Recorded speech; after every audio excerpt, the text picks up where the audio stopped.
TV Shalom. E essa manhã é uma manhã especial. O Senhor nos reuniu aqui para que nós possamos examinar as Escrituras Sagradas. Eu gostaria de convidar-lhes para que abram as Bíblias no livro dos Números, capítulo 13.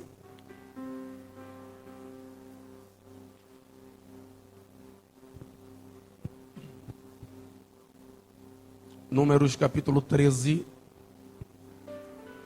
Alguns irmãos estão procurando e ficando de pé. Vamos fazer todos para que fique organizado.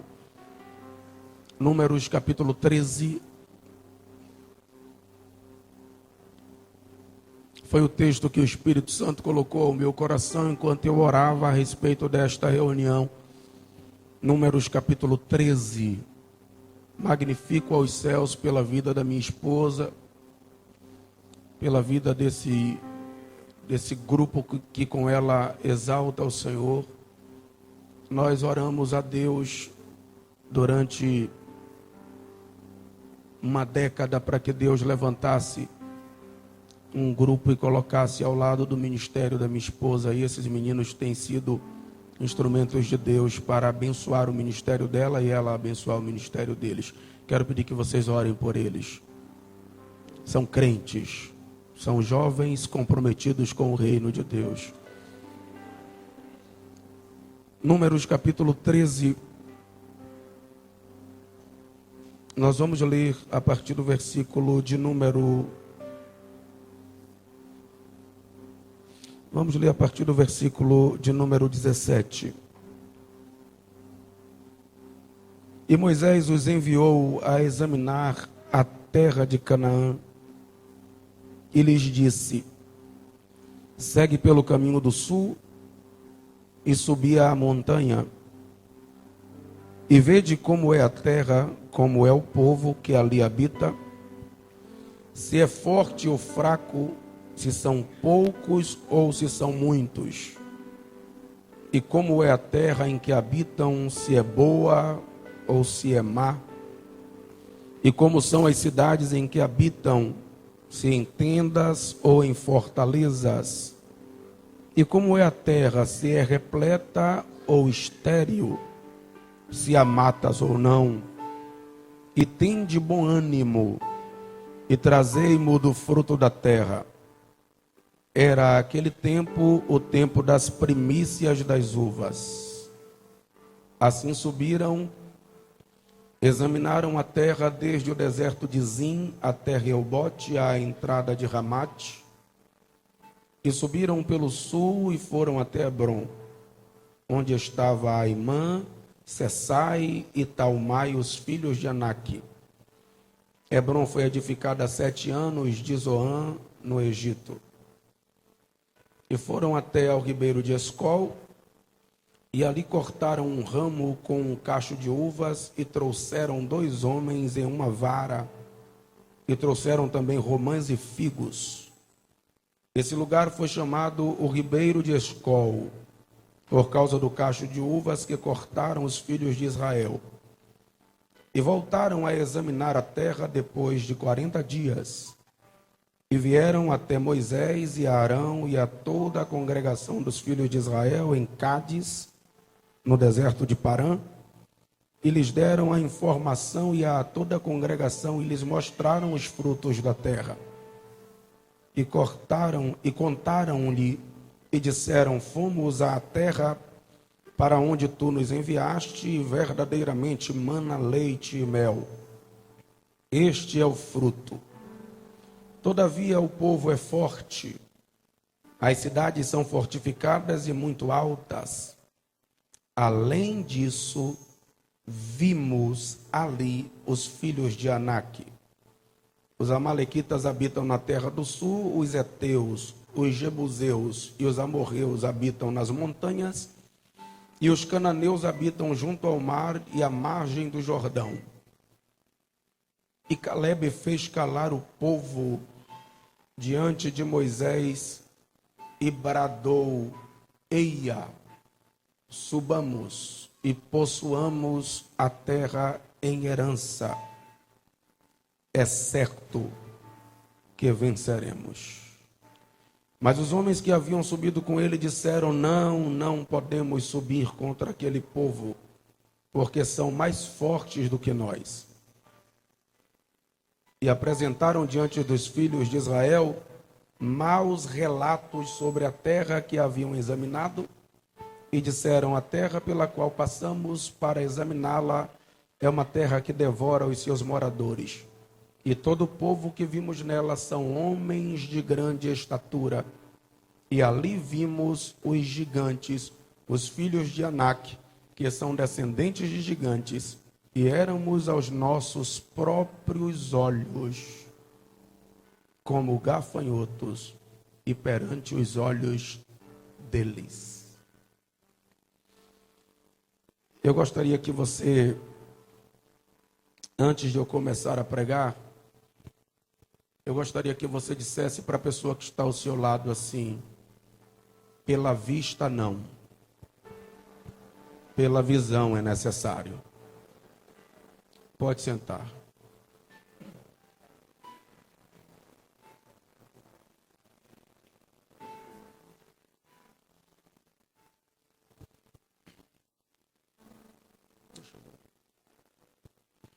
Meus irmãos,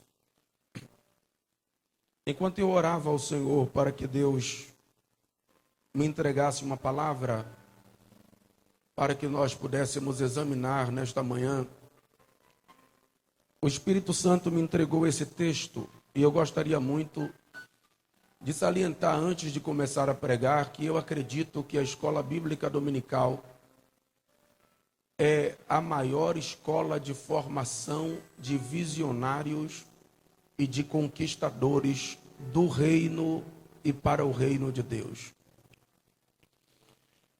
E para todo conquistador, nós precisamos de um elemento fundamental chamado visão.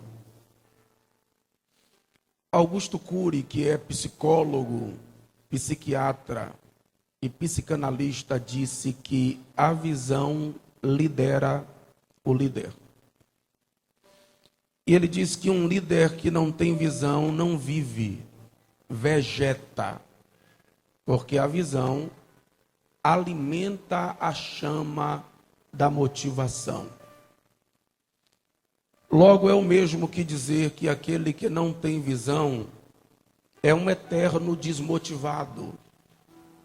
A visão foi a razão da vitória da maioria dos homens da Bíblia Sagrada que foram vitoriosos. Aliás, há um capítulo bíblico inteiro destinado à visão. Você vai me dizer que não, que é destinado à fé. Mas eu lhe diria que Hebreus capítulo 11 é o capítulo das visões. É o capítulo do visionário. Porque a Bíblia diz que a fé é a certeza das coisas que se esperam e a prova das coisas que não se veem. Opa, pastor, então Hebreus capítulo 11 deveria ser o capítulo dos cegos e não da visão. Foi por isso que eu te pedi que dissesse para a pessoa que está ao seu lado, antes de eu começar a pregar, pela vista não, pela visão sim. Porque os olhos da fé são cegos. Os olhos da fé não enxergam aquilo que é aparente. Hebreus capítulo 11, versículo 6 diz que a fé, ou melhor, que se faz necessário que todo aquele que se aproxima de Deus creia que Ele existe e que Ele é galardoador daqueles que o buscam. Mas o texto diz: sem fé é impossível agradar a Deus. A fé e o não ver está intimamente atrelado. A fé e o não enxergar está profundamente ligado. Eu não sei se vocês prestaram atenção em Números capítulo 13, em quantas vezes esse texto repete o termo vimos. E perante os nossos olhos, e aos olhos deles, Por que que nesse texto, olhos, vimos, é tão ressaltado? Por que que nesse texto, vimos, olhos, diante dos nossos e dos deles, vem tanto à baila? Porque nós precisamos entender a necessidade de enxergar por olhos imateriais. Todo homem de Deus, toda mulher de Deus que quer ser vitorioso na vida, precisa enxergar além daquilo que está aparente. Aliás, há um discípulo de Jesus que é muito discriminado por nós cristãos, que é Tomé. E quando Jesus ressuscita e manda um recado pelas mulheres para os homens que ele iria ter com eles na Galileia, a Bíblia diz que Tomé rechaça e diz: eu só creio se eu ver, se eu colocar o dedo nas marcas dos cravos. E quando Jesus então aparece para ele e diz: porque viste, creste. Na verdade, eu te digo, Tomé, que bem-aventurados são aqueles que não viram, mas crerão. Como crer se não viram? Como crer sem ver? Eis a questão. O povo de Deus na terra não é liderado por aquilo que está diante dos vossos olhos. O povo de Deus na terra é governado por aquilo que está diante da sua visão. A visão é o segredo da vitória, do crescimento de todo e qualquer homem e mulher de Deus. O que temos aqui nesse texto? Moisés à beira da morte, já nos fins dos seus dias, e ele delega 12 príncipes para que pudessem espiar a terra. Eu disse, ele delega 12 príncipes. Ele não delegou 12 homens quaisquer. Não eram homens comuns, eram homens que lideravam, eram príncipes do povo. Vocês sabem tanto quanto eu que o povo de Israel estava dividido em 12 tribos. Então Moisés delega um líder da tribo de Ruben, um líder da tribo de Levi, um líder da tribo de Zacá, de Zebulon, de Dan, de Gade, de Naftali, de Asser. E diz para eles: eu quero que vocês passem a espiar a terra a qual o Senhor nos prometeu. Tragam-me um relatório dessa terra. Me digam se a terra é boa, se é produtiva ou se é estéril. Se o povo que vive nela é forte ou fraco. Se é uma terra cercada por vegetação ou de solo seco. Eu quero que vocês passem um tempo lá e me tragam um relatório do povo e da terra. Eram 12 príncipes, 12 líderes, mas ao invés de enxergarem como líderes e como príncipes, eles voltaram com um relatório distorcido para entregar a Moisés. Eles voltaram com a visão distorcida da realidade, da promessa. É perigoso quando eu pego aquilo que está diante dos meus olhos e coloco como um grande obstáculo diante daquilo que Deus me entregou como visão. É extremamente perigoso quando eu pego aquilo que é aparente e dou um destaque como sendo maior aquilo que Deus me mostrou. A visão é extremamente superior e incomparavelmente maior do que a vista. Eram 12 príncipes, mas eles voltaram com uma visão extremamente negativa. Eles, digo 10, porque dos 12, 10 voltaram dizendo: não podemos conquistar essa terra. Nós não temos condição de conquistar esse povo. O povo é muito mais forte do que nós. As cidades são muradas, são fortificadas, o povo é guerreiro. A Bíblia nos fala tanto da tradição de guerra desse povo que ela ressalta alguns nomes, ela destaca alguns nomes e uma família, a família dos Anaques, dos Anaquins. Eram valentes guerreiros treinados para a batalha desde a meninice. A prova disso é que Golias era dessa família, da família de gigantes e de guerreiros.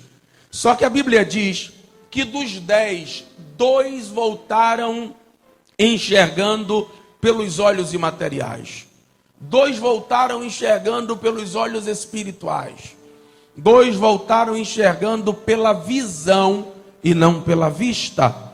Isso me implica em te dizer, primeiro, que Deus não conta com a maioria. Dos 12, 10 voltaram dizendo, não podemos. Mas Deus nunca contou com a maioria.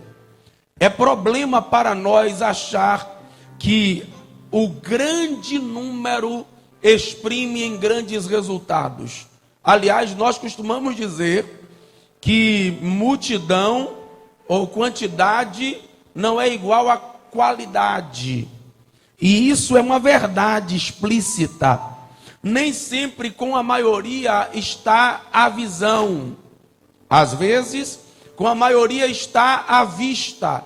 Com a minoria está a visão. E Deus não precisa da vista. Deus só precisa da visão. O que é mais importante em mim e você não são os olhos, é a visão. Porque tem gente que não enxerga fisicamente, mas tem visão espiritual. Tem gente que é cego fisicamente, mas tem visão emocional. Tem gente que é cego fisicamente, mas tem visão ministerial. Essa manhã é uma manhã que Deus me trouxe aqui para dilatar a sua visão, para ampliar a sua visão a respeito do propósito que Ele tem para a sua vida, para a sua família, para o seu ministério. Deus tem algo extraordinário para realizar através de você. Se eu fosse você, abrir a boca para dar um glória a Deus, ou pelo menos para dizer um amém, para confirmar essa verdade. O que acontece é que Moisés delega 12 príncipes, eram 12 líderes. Eram 12 homens que deveriam se comportar como alguém que enxergava além das adversidades.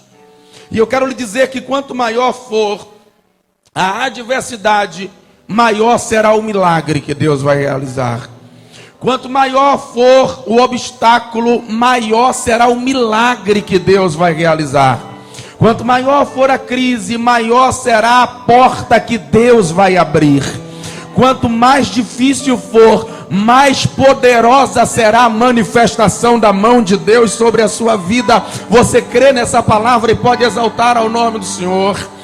12 era a maioria e 10 era a maioria, e 10 dos 12 voltaram dizendo, não podemos. Agora, o que é que faz com que 12 príncipes, ou melhor, 10 príncipes que vão a uma missão, voltem dizendo, não podemos? A falta de visão. O que é que faz com que 12 príncipes, 12 líderes enviados, dos 12, 10 voltem dizendo, não há possibilidade? É a falta de visão. O que é que faz com que 12 homens treinados para liderarem voltem dizendo, não podemos? É a falta de visão. A falta de visão é horrível.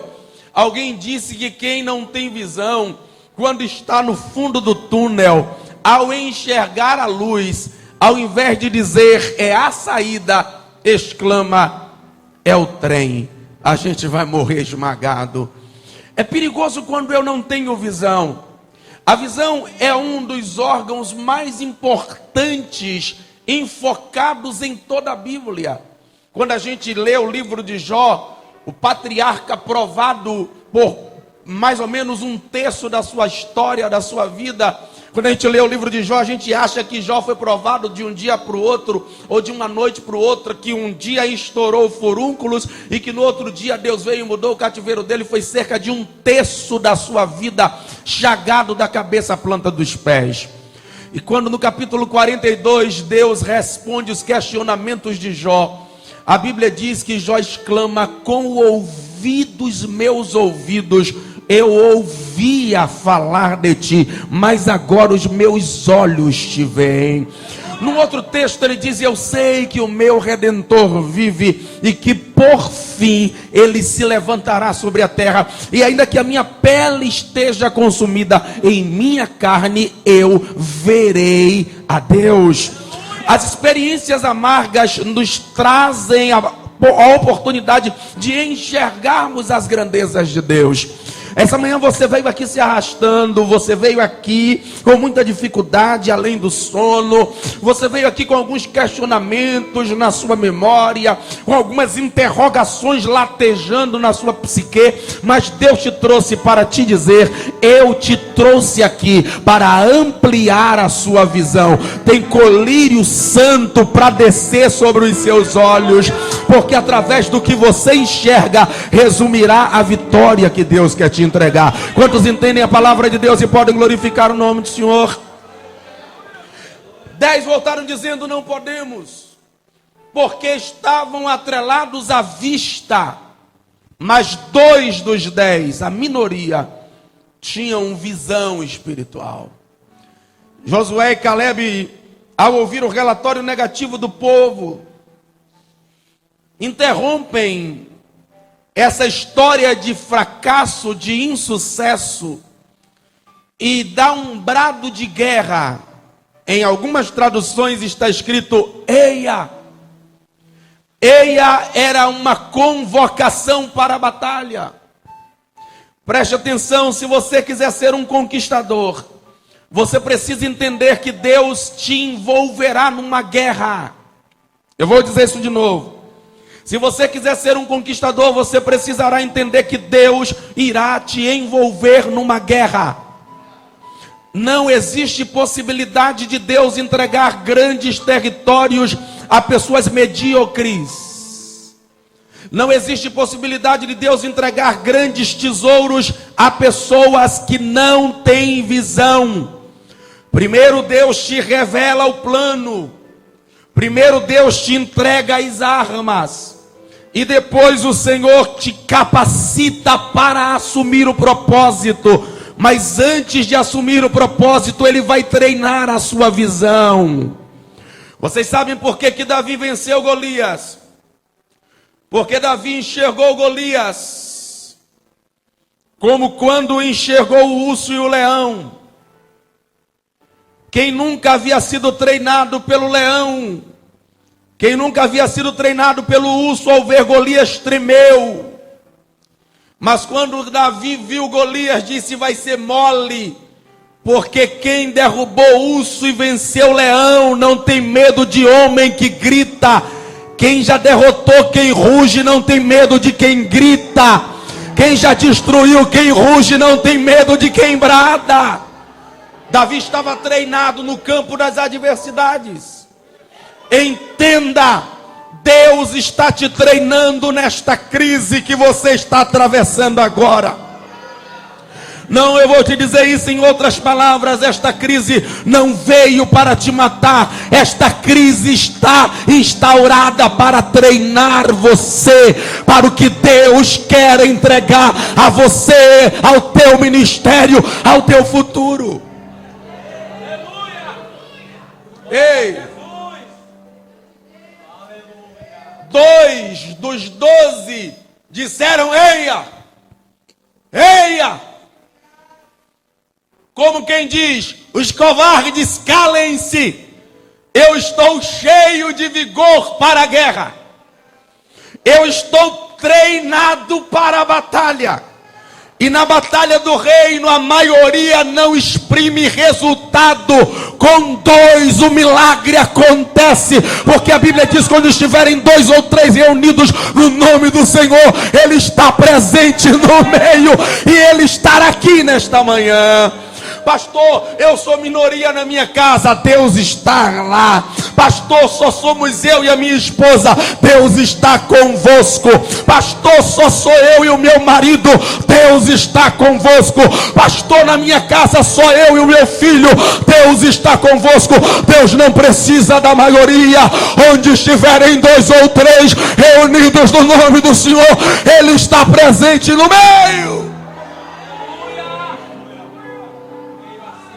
Você precisa entender que quando Deus te chamou, Ele te envolveu numa guerra.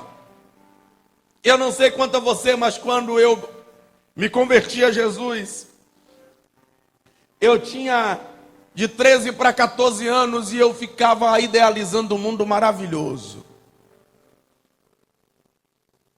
Porque lá no mundo onde eu vivia era murro na cara, Era pontapé, facada, tiro. Nunca fui bandido, graças a Deus. Mas a gente veio daquele contexto. Aí você chega no reino e fica encantado.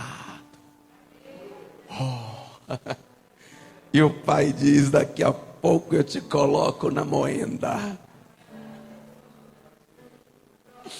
E no meu caso ele me batizou com o Espírito Santo na primeira noite após a minha conversão. Eu nunca tinha ido à igreja antes. E eu fui à igreja e voltei para casa cabeludo, 2,5 palmos de cabelo. Eu era professor de capoeira.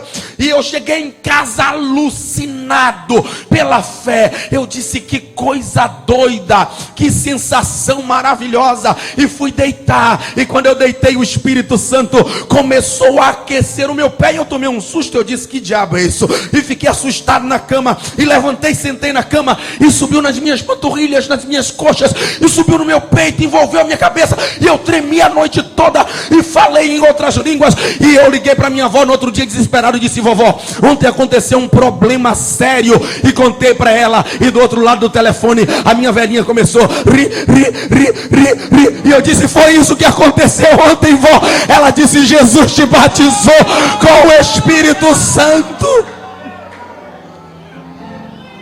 Ele embaraça a gente na rede. E ele me embaraçou direitinho. Ele embaraça a gente na rede, para depois ele tratar a gente.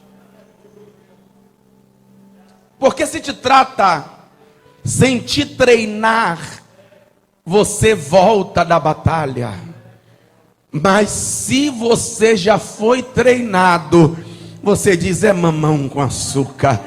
Quem já tomou café com farinha não tem medo de comer ovo.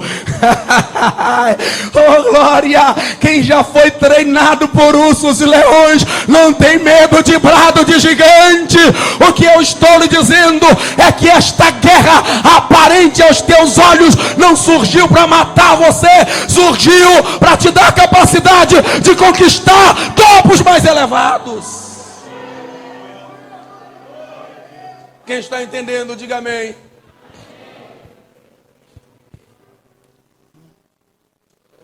Um dia um alpinista foi visitar um camponês. Eram amigos de infância. E ao chegar lá, no campo, o camponês foi fazer as honras da casa e mostrou para ele uma série de galinhas que ele criava no quintal. Ele criava galinha de todo tipo, de toda cor, de toda raça, de todo tamanho. E ele começou a apresentar as galinhas. Essa daqui é galinha fulana de tal, essa daqui é da raça tal. E ele foi apresentando galinha por galinha, até que o alpinista se deparou com uma águia dentro do galinheiro. E o camponês disse: essa aqui é a galinha. Ele disse: não, isso não é uma galinha, isso é uma águia. O camponês disse: é uma galinha, quem cria sou eu, quem comprou fui eu crio desde pequeno. Ele disse: não, isso aí é uma águia. Aí começou aquela briga velha de bons amigos antigos. É galinha, não é galinha, é águia, não é galinha, é águia, não é galinha. Ele disse: ok. O alpinista disse: me dê 3 oportunidades de te provar que não é uma galinha, é uma águia. Opa, vai lá. Ele pegou a ave, colocou a ave no ombro, subiu no sótão da casa, soltou a águia, soltou a ave, e a ave procurou o galinheiro e caiu no galinheiro. E o camponês disse: 1-0, é galinha. Segunda chance, ele subiu numa árvore alta, pegou a ave, soltou a ave e disse: voa. Ela procurou o galinheiro e caiu no galinheiro. 2-0, galinha. O alpinista disse para ele assim: eu quero que você me dê uma terceira oportunidade. Amanhã, antes do sol nascer, nós vamos escalar uma montanha e nós iremos levá-la até o alto. E então você terá a prova dos 9. Se é galinha, você ganha. Se for águia, quem ganha sou eu. Ele colocou a ave ao ombro. E ao chegar no topo da montanha, junto ao camponês, ele disse para ele assim: olha, Ele disse para a águia: você está acostumada a viver como galinha. O seu dono até te chama de galinha. Você já come como galinha. O que você não sabe é que você tem o voo mais altaneiro das aves que existem no planeta. Você nunca mais vai voltar para o galinheiro. E ele soltou a ave. Então, a montanha era muito alta, ela foi se batendo pelas pedras, se batendo, até que ela resolveu não se bater mais e abriu 3 metros de asa. Levantou o bico e o camponês ficou assustadíssimo, porque ele nunca tinha visto o tamanho daquelas asas, Ederlan. Era uma águia acostumada a viver no quintal, acostumada a viver como galinha, comendo como galinha, pensando como galinha, enxergando como galinha, mas era uma águia. Sabe por que eu estou lhe dizendo isso? Porque às vezes Deus usa situações como usou o alpinista desta parábola. Às vezes Deus usa as suas crises só para te levar para lugares altos. Anota o que eu estou te dizendo agora. Esta adversidade é Deus criando oportunidade para te tirar do quintal. Eu vou dizer isso de novo em outras palavras. Esta crise é Deus criando a oportunidade para arrancar você do fundo, colocar você no alto. É exatamente isso que eu estou dizendo. E para os críticos de plantão também, Deus vai tirar você do quintal e vai colocar você nas alturas. Aí é você quem decide voar ou cair batendo-se nas pedras. Eu prefiro voar. Quem vai voar nas alturas do que Deus reservou? Glorifique a Deus.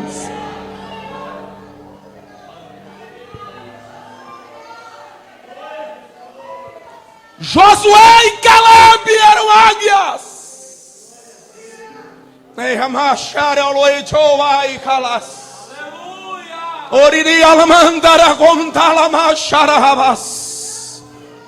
Você não pode ficar detido pelas crises, não pode ficar detido pelas muralhas, não pode ficar detido pelos problemas, não pode ficar amarrado pelos gigantes. As muralhas e os gigantes são distrações da sua visão.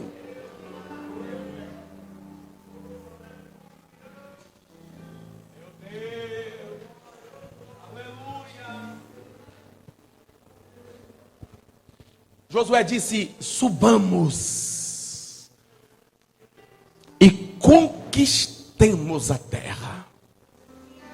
É certo que venceremos.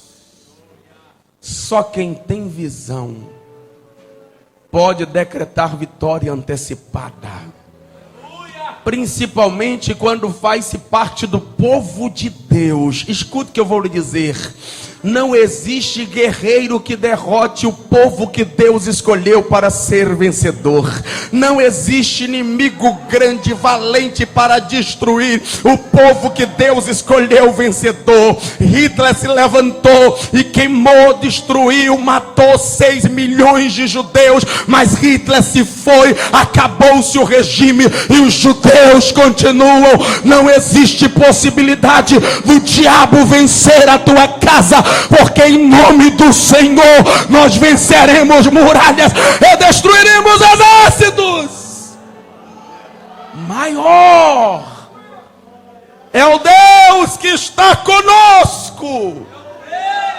Levanta sua mão lá no alto e eu vou te dar alguns minutos para você adorar a esse Deus que você serve, ao Deus das vitórias da tua casa, ao Deus das vitórias do teu ministério, ao Deus das vitórias da tua classe. Não desista por causa das muralhas, não desista por causa dos gigantes. A terra é boa sim. O diabo quer distrair a sua visão por causa dos problemas que acontecem na terra, mas você foi chamado para conquistar. Você foi chamado para vencer.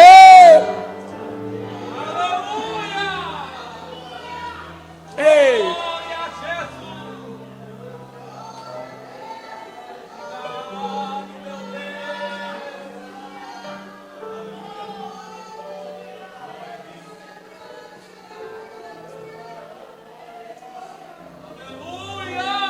Que coisa boa, adore ao Senhor na beleza da sua santidade.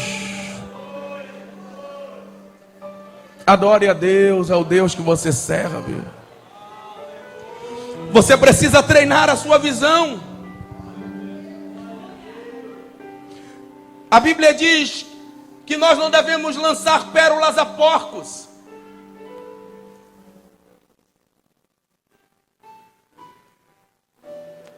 Deus não vai entregar grandes tesouros a pessoas imundas. Deus não vai entregar grandes talentos a gente medíocre. Se você quiser tesouros, se você quiser pérolas, deixe de ser porco. E ao invés de porco, seja águia. Eu vou dizer de novo, se você quiser enxergar as pérolas, saia do chão, da lama, da pocígua e se comporte nos montes, porque águias enxergam de cima. Josué e Caleb eram águias. O Dr. John Wilson, que é um dos oftalmólogos mais famosos do mundo, disse que os nossos olhos são fantásticos. Ele diz que os nossos olhos são muito mais intrincados, Ederlan, do que câmeras de definição extraordinária, das mais novas, das mais recentes que um homem já pôde criar. Ele disse que nós temos um dispositivo dentro dos nossos olhos chamado fória. Nunca esqueçam isso. A fória, meu amigo, é o que nos dá capacidade de foco. Se a gente mira no relógio, a gente consegue ver o relógio, mas a gente não perde essa visão periférica. A fória nos dá a capacidade de foco. Uma águia, Igor, tem 3 fórias.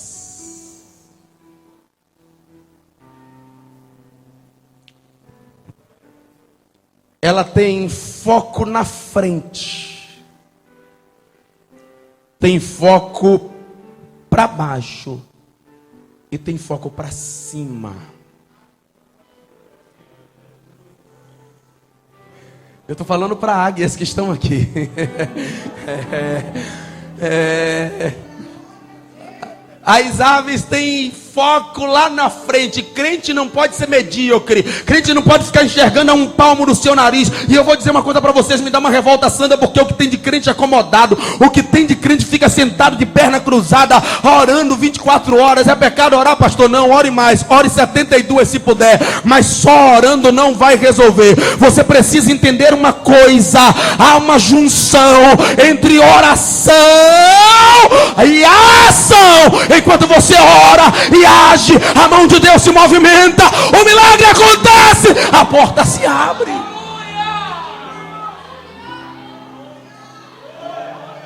Não, eu vou ficar aqui porque Deus vai mandar um anjo. Deus vai mandar um anjo.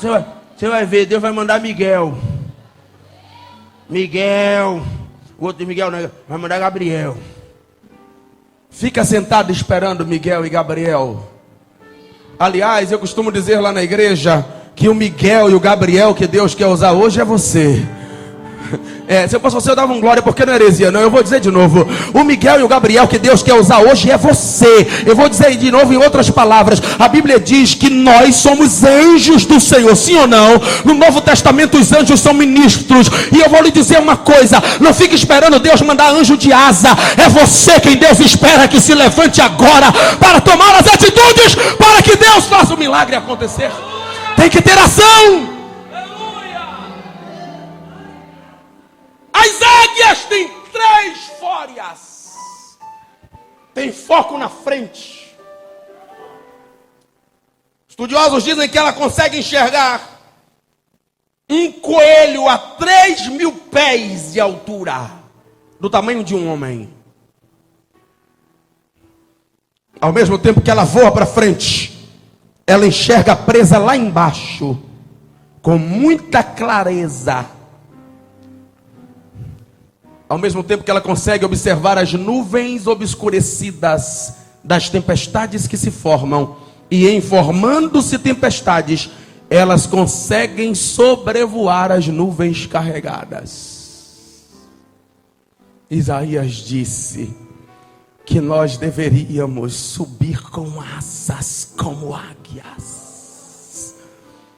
Você entendeu o que Deus está falando ou não? Você não pode ficar olhando a um palmo do seu nariz. Trace as suas metas, trace os seus objetivos, monte o seu propósito, formule o seu projeto. Você não pode deitar para dormir e acordar como quem vegeta na vida, feito um bobão. Você tem que deitar dizendo: amanhã eu tenho esboço, amanhã eu tenho um rabisco, amanhã eu sei onde eu vou sair, aonde eu irei, eu sei o que eu conquistarei, porque Deus me falou que a terra é boa, a terra mana leite e mel, a terra é vitoriosa. Mas apesar desses objetivos, você não pode perder a visão do baixo, porque tem gente que Deus não pode levar para o alto, porque se ensoberbece. E o que tem de gente metida besta dentro da casa de Deus, soberbo, exaltado, aprendeu uma palavrinha em grego e em hebraico, e agora já está se achando dono da cocada preta. Se Deus quisesse que alguém ficasse aqui falando grego ou hebraico, não existia o português. Ele quer que a gente entenda a palavra na nossa língua.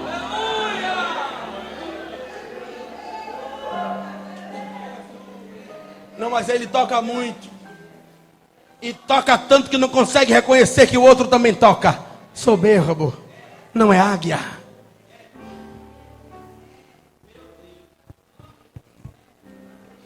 Mas ele se acha o 67º livro da Bíblia. Ele é o livro bíblico ambulante. E ele não consegue levantar a mão para dar um glória enquanto o outro está falando, porque o que o outro falou é heresia. Você sabe aqueles fiscais de Pentecoste que ficam o tempo todo na igreja só buscando o erro de grafia ou erro teológico, já que essa besterologia de teologia está infectando a cabeça de muita gente? Eu quero lhe dizer uma coisa: a Bíblia sem teologia continua sendo Bíblia. O livro de Deus sem teologia continua sendo o livro de Deus.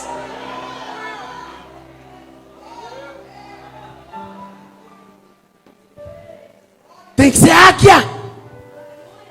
E quem está falando por bondade de Deus também é um teólogo. Mas existem coisas que não podem andar separadas. O conhecimento nunca deve andar separado da unção. Porque a letra mata, mas é o Espírito quem vivifica. O que dá vida é o Ruach HaKodesh, é a unção do Espírito Santo, é o sopro de Deus. Tem que ter visão para baixo. Não pode desconhecer de onde Deus te arrancou. Estava fumando maconha no mundo, cheirando cocaína. Jesus salvou.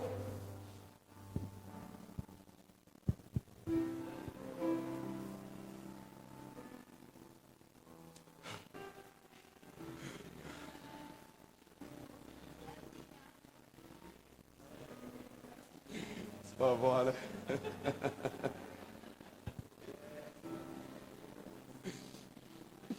É incrível que a Bíblia diz que Deus chama as coisas loucas desta vida para confundir as sábias. Aí a gente fica te olhando assim, divino, rapaz, mas como pode, rapaz? Deus chamou divino. Chamou porque você é doido, mano. Olha a cara dele de doido. Olha para mim. Deus não é Deus de confusão, mas é Deus que confunde. Eu vou dizer de novo: Deus não é Deus de confusão, mas é Deus que confunde.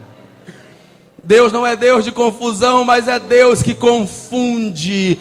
Ele vai confundir uma multidão a seu respeito. 10 já voltaram. Agora é você e teu marido dizendo. Agora é você e sua mãe dizendo. Agora é você e a tua esposa dizendo: eia, nós estamos envolvidos nesta guerra e não desistiremos. Eia, se os covardes voltaram, nós iremos nos unir. Eia, o que Deus falou vai se cumprir. Vamos conquistar a terra. A terra é boa. Tire os olhos das muralhas, tire os olhos dos gigantes. Não permita que as adversidades distraiam o seu foco. Você sabe onde é que estava o problema dos 10? Nos olhos deles. Um dos versículos que nós lemos diz assim: e éramos perante eles e diante dos nossos próprios olhos como gafanhotos. Dá para você imaginar um líder príncipe com a síndrome do gafanhoto, irmão?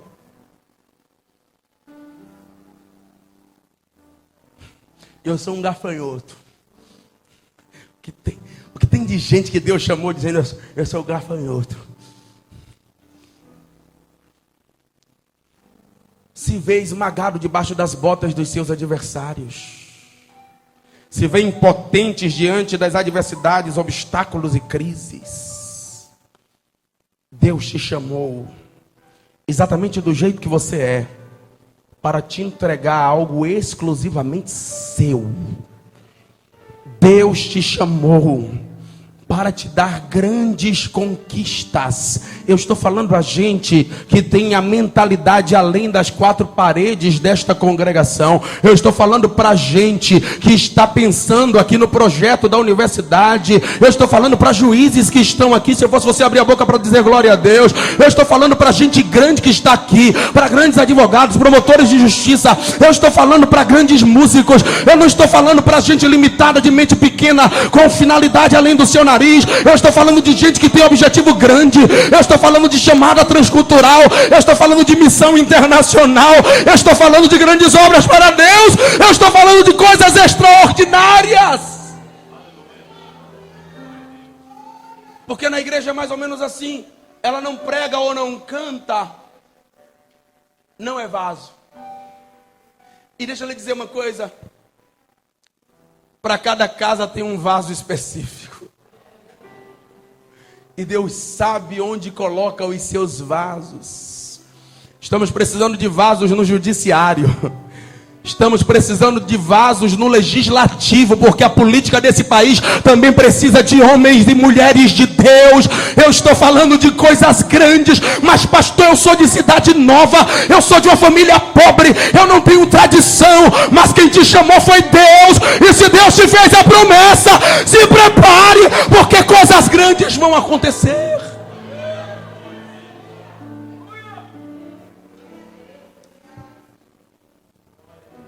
Ontem à noite eu estava num treinamento durante todo o dia, à tarde e à noite. Eu termino de pregar agora. E o palestrante falou uma coisa muito impressionante. Eu fiquei pensando horas depois do que ele falou. Um casal gerou uma criança que nasceu com uma deficiência, nasceu sem o braço esquerdo. E eles criaram-no com muita dificuldade. Mas aos 9 anos, o pai perguntou: o que é que você quer ser, meu filho? Ele disse: eu quero ser lutador de judô. O pai disse: uau, vou te levar numa academia. Chegou numa academia grande, top. Chamou o mestre e disse: o senhor está vendo, ele não tem um braço, mas o sonho dele é ser lutador de judô. O mestre disse: deixa comigo, porque ele vai ser um campeão. O mestre já apertou a mão do menino dizendo: bem-vindo, campeão. Eu mesmo irei treinar você. Só o mestre treinava o garoto. Um golpe só.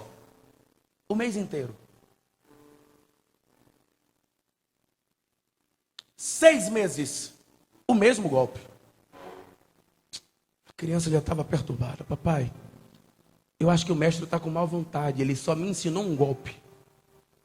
O pai chamou o mestre e falou para ele: não tem condição de você mudar o golpe. Ele disse: não, o senhor fica na sua porque o professor sou eu. A gente vai treinar mais 6 meses esse mesmo golpe. Seu filho vai ser um campeão. Depois de 6 meses, 1 ano, treinando o mesmo golpe, o mestre apertou a mão do garoto e disse para ele assim: você está pronto para ser um campeão. Escreveu o garoto num torneio de garotos que tinham 2 braços. Quando ele entrou para lutar, a plateia já fez. Oh! O mestre diz: esse é meu campeão. 2 minutos de luta! 2 minutos de luta! O garoto pegou o outro e pá! A plateia enlouqueceu. O garoto veio pulando com um braço só e disse: mestre, eu fui o campeão. O mestre disse: eu já sabia. Mas mestre, o senhor me treinou um golpe só. Ele disse: eu vou te dizer por que você foi campeão. Primeiro, porque eu só treino campeões. Segundo, porque eu te ensinei um golpe que a defesa dele é só pegando no braço esquerdo. E você não tem esse braço.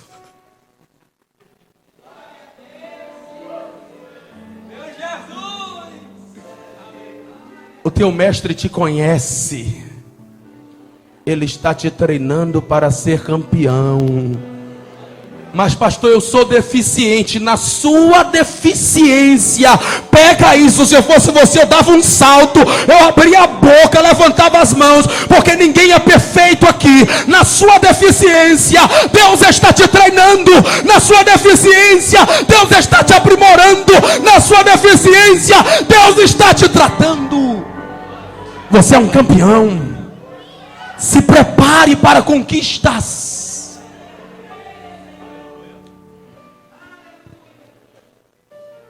Você precisa se despir dessa mentalidade. Não existem obstáculos para a grandeza do teu Deus. Eu gostaria muito de orar pela sua vida. Eu quero convidar à frente do altar todas as pessoas que ouviram Deus falar consigo. Pastor, ativou um mecanismo que estava desativado há tempo. Eu creio que Deus me chamou para ser um campeão. Vem aqui.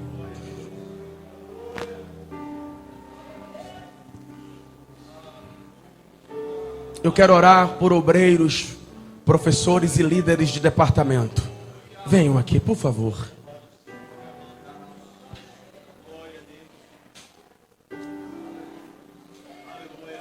Deus estar aqui entre nós.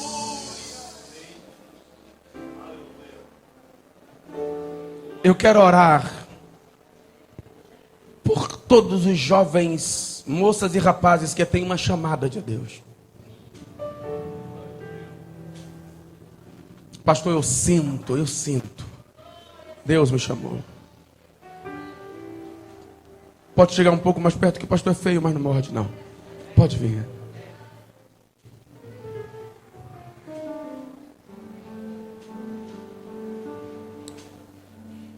Meu irmão, como é seu nome? Como?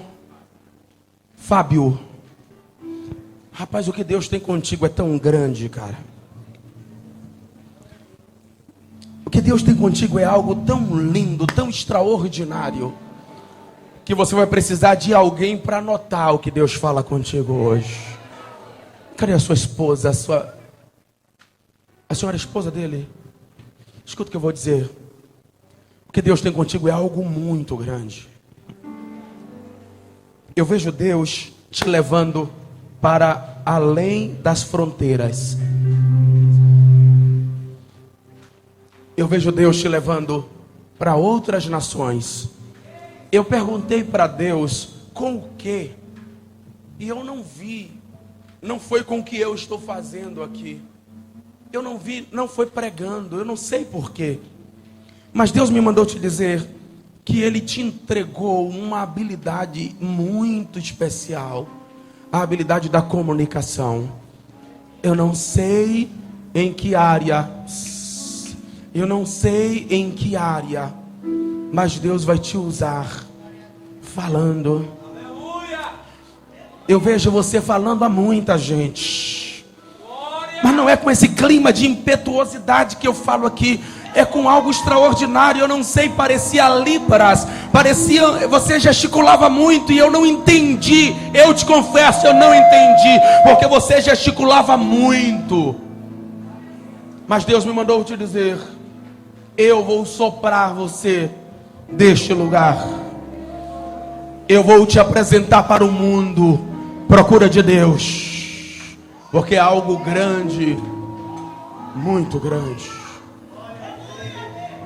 E você precisa lembrar isso para Ele, porque ela te motivará nessa caminhada.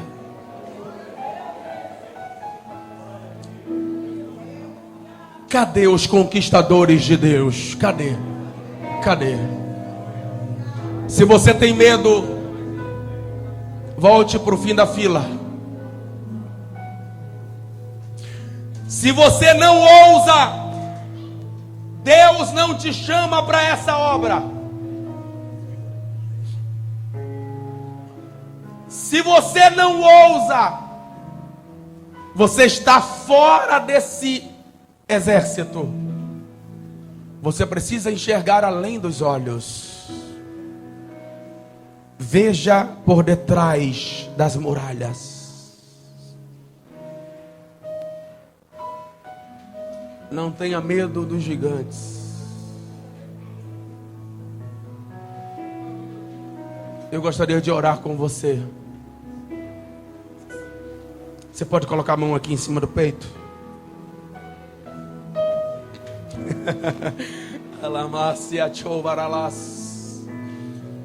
Oh, glória.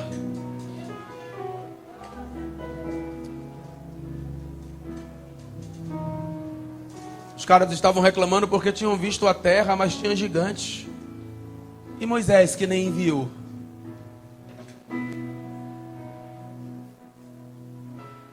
Que habilitou, que promulgou a lei e nem viu. Tá. Viu de longe, pastor. Eu vou considerar, tá? Que é EBD. Ele viu, se a Bíblia diz que ele viu. Viu de longe. Os caras foram lá, trouxeram o cacho de uvas e deixaram o diabo distorcer a visão por causa dos gigantes.